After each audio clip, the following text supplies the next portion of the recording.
Guys, today we're going to do advanced example in chapter 10, I believe number 5. Let's see, we have to go to that book. Number 5, which is about data mining. Example.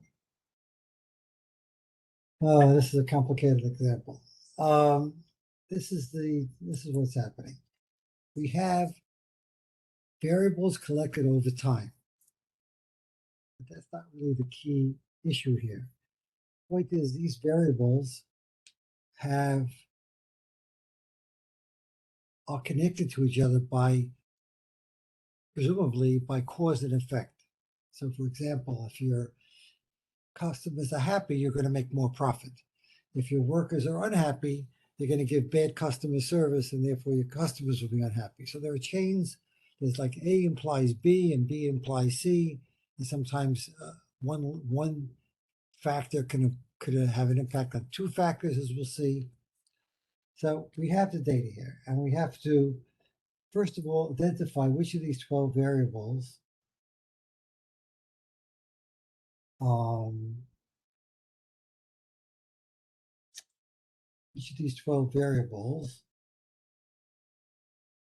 me think for a second.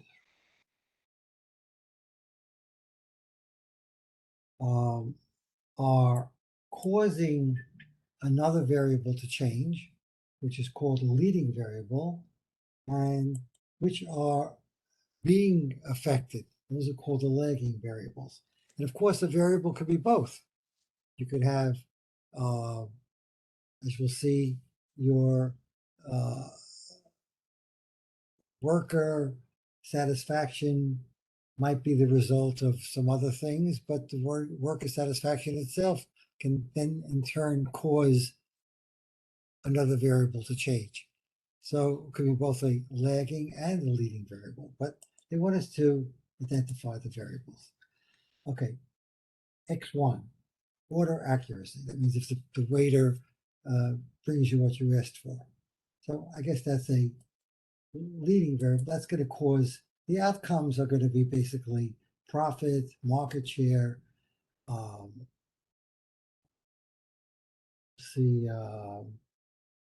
worker happiness. We'll see.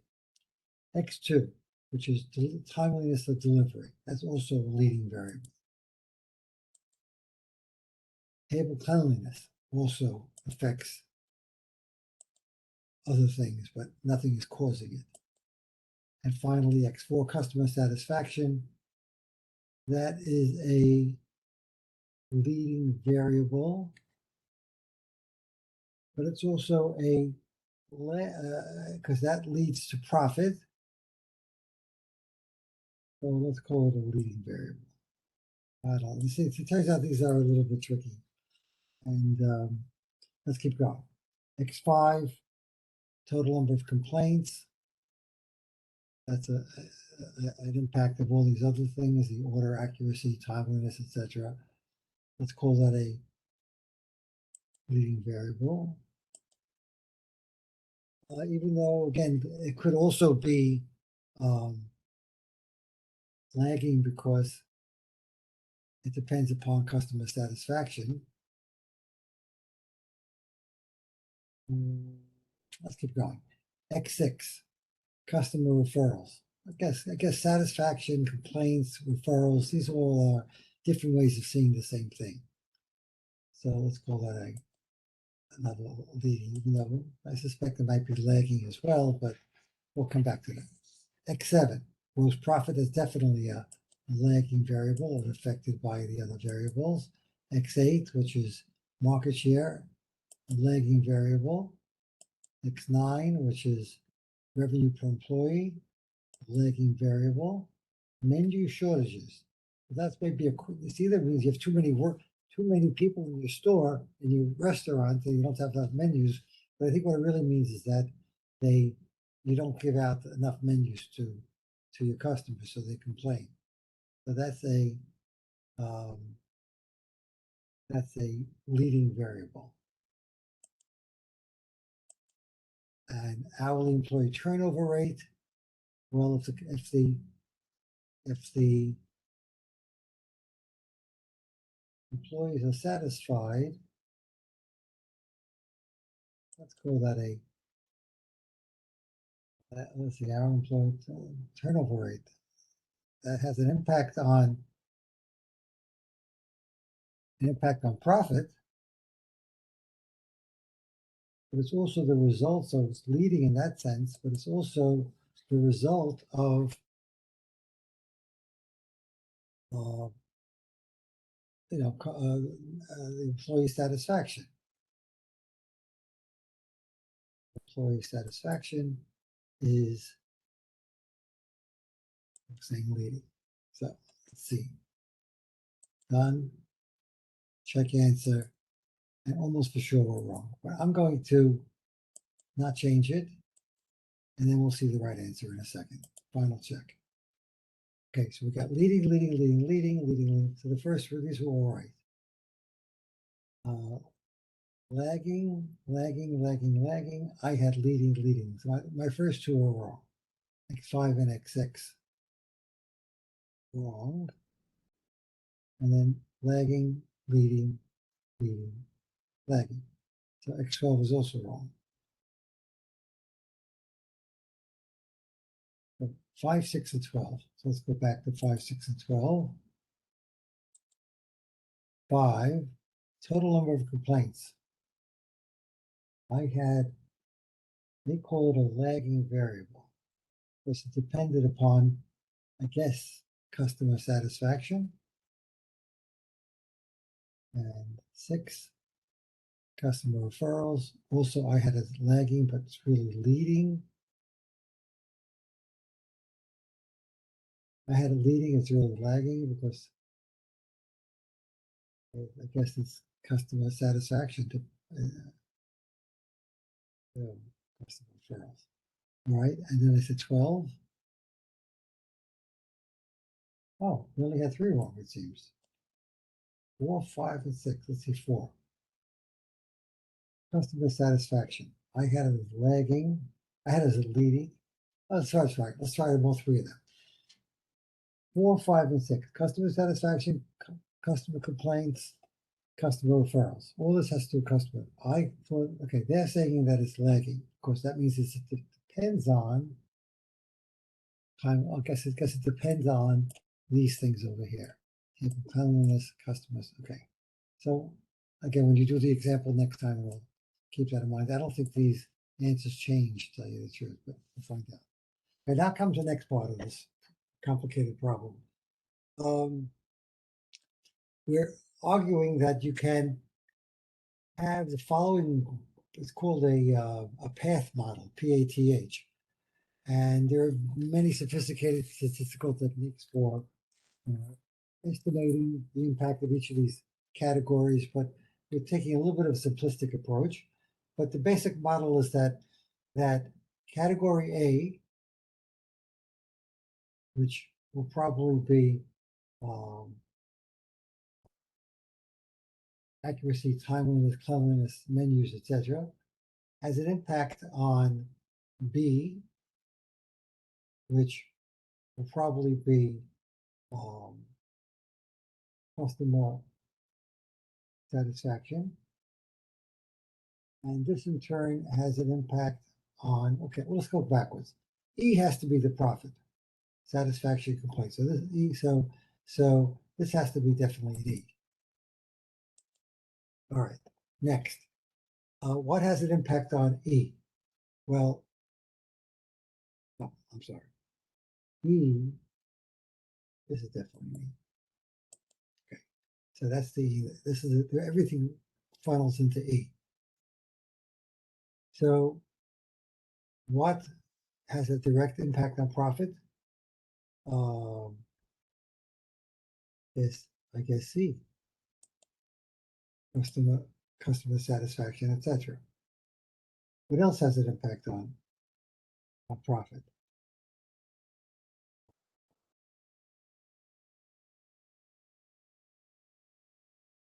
Let's see,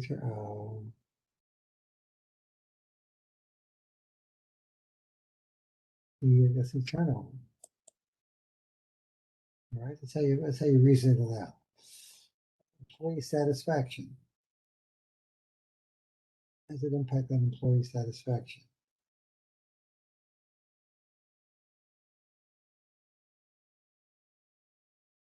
Oh boy, I'm going to this. X12. Let's go back to X12. X12. Employee satisfaction.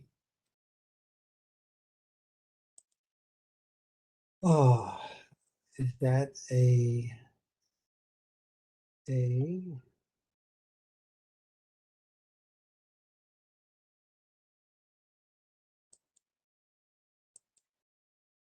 employee satisfaction has a direct impact on turnover?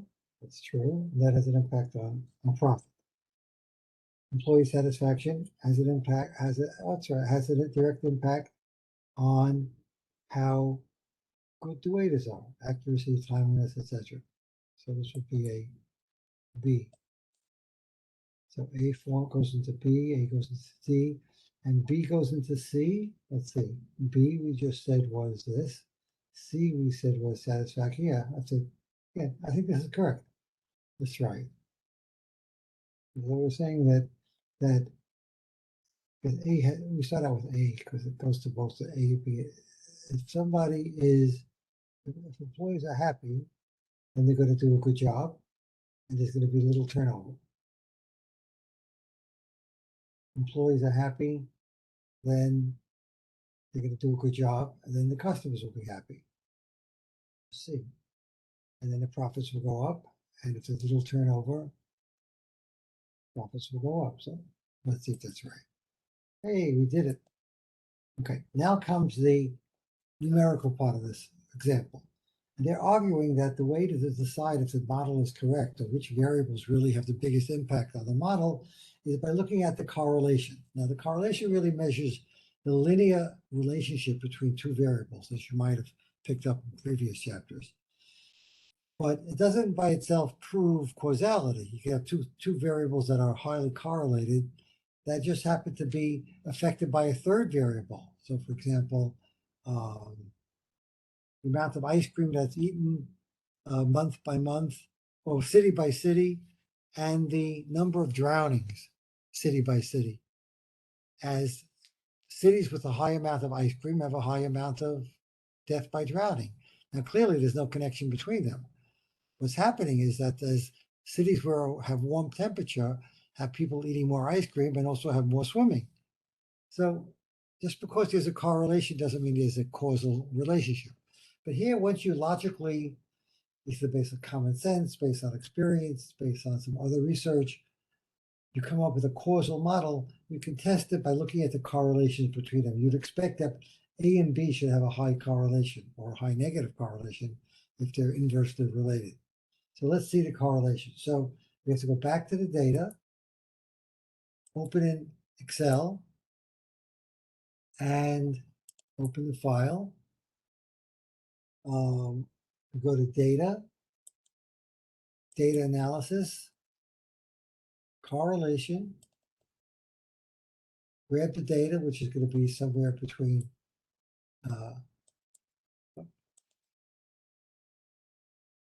here and here. We want rows. The data happens to be, we want to see how X1 correlates to X2. Usually it's columns actually, but in this case, we want to click on the rows. The first label is in column B, and we hit OK. Now it's going to give us an error message, you'll see in a second. That's because it says the data contains non-numeric data. Now I made this mistake 6 times before I realized what's happening. These percentage signs, we have to get rid of them. And you can do that by just highlighting it. You search for how to replace character. And let's first take that percent sign and get rid of it because it has no, it's confusing the algorithm. Place all with a blank. We just got rid of 30. Likewise, the dollar sign. We want to get rid of the dollar sign and replace with a blank. Replace all 10 of them. And now we're in a position to analyze the data. Correlation, okay, same data, everything is basically the same. Now it should work. Now we have the correlation. These are the correlations between x1 and x1, which of course anything with itself is 100% or 1, but x1 with x2, x1 with x3, x1 with x4, now all pretty high correlations, and the 90s is very high. Remember the rule is you square the correlation to see the real impact of it, but you can use the original correlation as well. Negative, as I mentioned, represents inverses. With this, we should be able to answer the rest of the questions. Get rid of this. Oh, done. Okay. Now, between A and B. Now, A, we just said, was marked correct, employee satisfaction. And there's only one variable in employee satisfaction, namely X12. So how does X12 impact on B? Well, B consists of X1, X2, X3, and X10. So X12, which is here, has the correlation with X1 of 0.86, 95 for X2, 96 for X3, and for X10, minus 81. So the highest one is 0.90. They really went for decimal places. 9699. 9699. Write that down. So the highest one is with X3. Which is not there. Force variable is, we just said X12. And the effect variable has X12 has a very strong impact on X3. And the correlation is 0.999, 9699.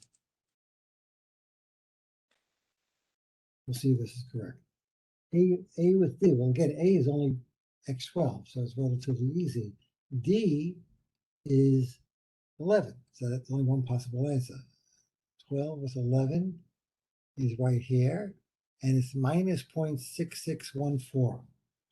Minus 0.6614, and this was, I think we just said 12 with 11. Now, B with C. Well, B is these four variables, and C is these three variables. So we're going to have to look at 12 different correlations to pick the hardest. X1 with X4, X1 with X5, X1 with X6, then X2 with X4, X2. So it's, again, a little tedious, like a lot of these things. Let's try X1 with 4, 5, and 6. X1 with 4, 5, and 6. So the highest one was 982,402. Well, so far it's X6. You really have to write this down. No, I guess we can put it in red. So far, that's the highest one. Oh, we lost it.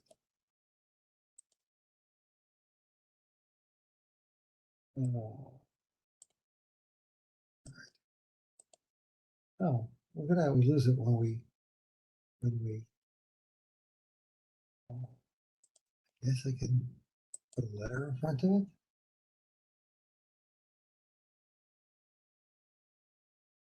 Yeah. Okay. So far, the highest one is X1 with X6. X1 with X6. And we'll try X2s. X2s with 4, 5, and 6. X2 with 4, 5, and 6. 9628,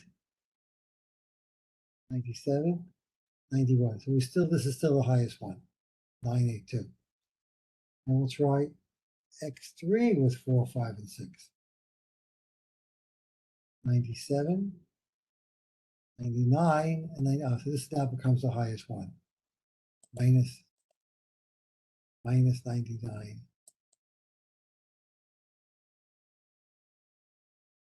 That becomes the highest one, not this one. Let's get rid of this. Okay. And finally, we have to look at X10 with 4, 5, and 6. X10 with 4, 5, and 6. 93, 85. So clearly the highest one is X5 with X3. B consists of X3. I'll put an X3 here. This is going to be an X5. I hope you have it there. There it is, complaint. And the number was minus, don't forget the minus sign, 0.9928. I'm still not done. C with E. C has 3 of these things having an impact. These things have an impact on these individual things. What about the whole group? Satisfaction. So X4 and 7, 8, 9. Let's get rid of that Z, so we can save it for. Okay, X4.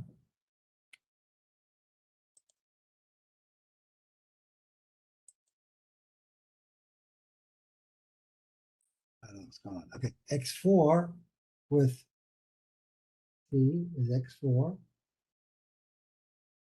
X4 with E, which is 7, 8, 9. So X4 with 99, this is probably going to be the high, 0.99 looks like the highest one. But we also have to try C with E, X5 with 7, 8, 9, X5, 7, 8, 9. Oh, so we have, this turns out this is higher than this one. So this is now temporarily the highest one. And finally, we have to try X6 with 7, 8, 9. 7, 8, 9. So this is it. So the answer is X5 with X8, 9963.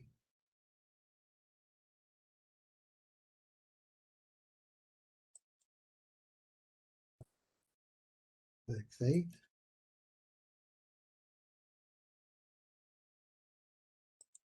And minus 0.9963. This is right. I'll be very happy. D and E. So D is only 1 and E is 3. So it's 11 with 7, 8, 9. So 11 with 7, 8, 9. So minus 7, 1. So it's 11 with 8. 11 with 8. And the number 7, 8, 9 minus 7173. Minus 0.7173. Check answer. Oh my God. And we're done. Okay. Okay, guys, I hope that was helpful. And again, I suggest you read up on it. I don't have any videos yet about this theory behind this.